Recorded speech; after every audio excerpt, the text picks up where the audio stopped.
Sebelum melanjutkan, jangan lupa subscribe dulu, terima kasih. Bab 256 Satu lagi mati. Melihat seluruh kejadian itu, banyak orang menatap dengan mata terbelalak karena terkejut, tampak seperti mereka tidak pernah menyangka bahwa kepala keluarga Liu yang perkasa akan merendahkan diri untuk melakukan serangan diam-diam ke punggung seseorang. Kerumunan orang yang hadir di sana, semuanya adalah orang-orang dengan status dan posisi tertentu, yang akan merasa rendah diri jika melukai lawan dari punggungnya, karena meskipun mereka menang, itu tidak akan menghasilkan apa-apa selain cemoohan dari orang-orang. Kalau yang diinginkan adalah menang, rakyat akan menghendakinya, yaitu mengalahkan lawannya dalam pertarungan yang adil dan pantas, merenggut nyawa musuh. Oleh karena itu, ketika kepala keluarga Liu benar-benar menggunakan metode tercela seperti itu di depan mata semua orang, banyak dari mereka menggelengkan kepala sambil mendesah setelah pulih dari keterkejutan awal, menjadi sangat kecewa terhadapnya. Ada pula yang tidak mempermasalahkannya, menganggap tidak ada yang salah dengan melakukan hal itu.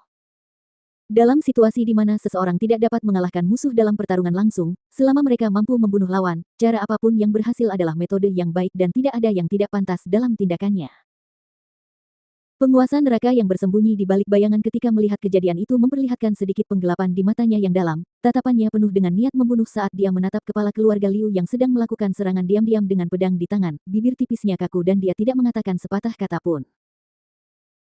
Akan tetapi, hawa pembunuh yang terpancar dari tubuhnya dan raut wajahnya yang gelap dan mengancam sudah memberitahu bayangan satu dan serigala abu-abu di sampingnya bahwa sekalipun kepala keluarga Liu tidak mati di sini hari ini, diperkirakan ia tidak akan hidup lebih dari beberapa hari ke depan. Dia tidak melakukan gerakan apapun untuk membantu karena mereka melihat bahwa dokter hantu telah bereaksi dengan sangat cepat. Dia bahkan tidak perlu menoleh ke belakang untuk menyadari aura pembunuh yang melonjak dari belakangnya dan segera membalas. Dentang. Suara bilah pedang beradu terdengar nyaring dan jelas, percikan api terang beterbangan dari gesekan bilah pedang, ki jahat dari belati beradu dengan ki pedang, menghasilkan suara siulan melengking.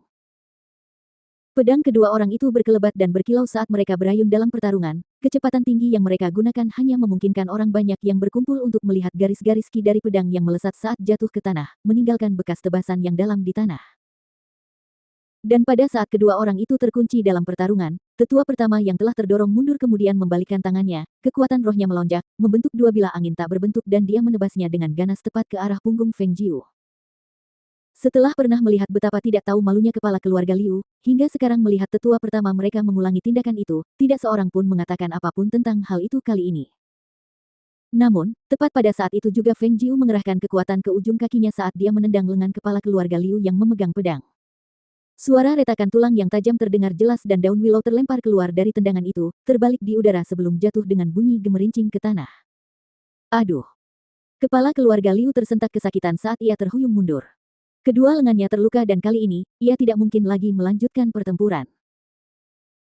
Pada saat itu, setelah baru saja mematahkan lengan kepala keluarga Liu, Feng Jiu melompat ke udara, sosoknya yang anggun terangkat dengan keanggunan yang mempesona, pakaian merahnya yang mencolok berkibar tertiup angin di udara, wajahnya yang tampan dan jahat diwarnai dengan senyum yang haus darah dan memikat. Keagungan yang menyilaukan terpancar darinya saat itu, membuat mata semua orang bersinar terang, hati mereka bergetar karena pemandangan yang menakjubkan. Betapa tiada taraf kehebatan yang dimiliki pemuda ini.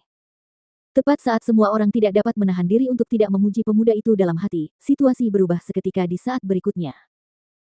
Pemuda berpakaian merah yang membuat mata semua orang bersinar tiba-tiba melepaskan belati dari tangannya saat berada di udara, dan semua orang mendengar suara desiran tajam menembus udara sebelum belati itu menembus tepat ke tenggorokan tetua pertama dengan bunyi gedebuk. Wah! Melihat tetua pertama keluarga Liu bahkan tidak dapat berteriak sebelum tubuhnya jatuh kaku ke tanah, matanya terbuka lebar karena kesedihan. Semua orang tanpa sadar terkesiap, hati mereka tiba-tiba naik dengan emosi yang bergejolak, yang menolak untuk mereda untuk waktu yang cukup lama. Tetua pertama. Kepala keluarga Liu berteriak ngeri, tidak dapat menerima akhir seperti itu. Dia melotot ke arah pemuda berpakaian merah itu dengan penuh kebencian ketika tiba-tiba, dia melihat ke langit dan tertawa terbahak-bahak.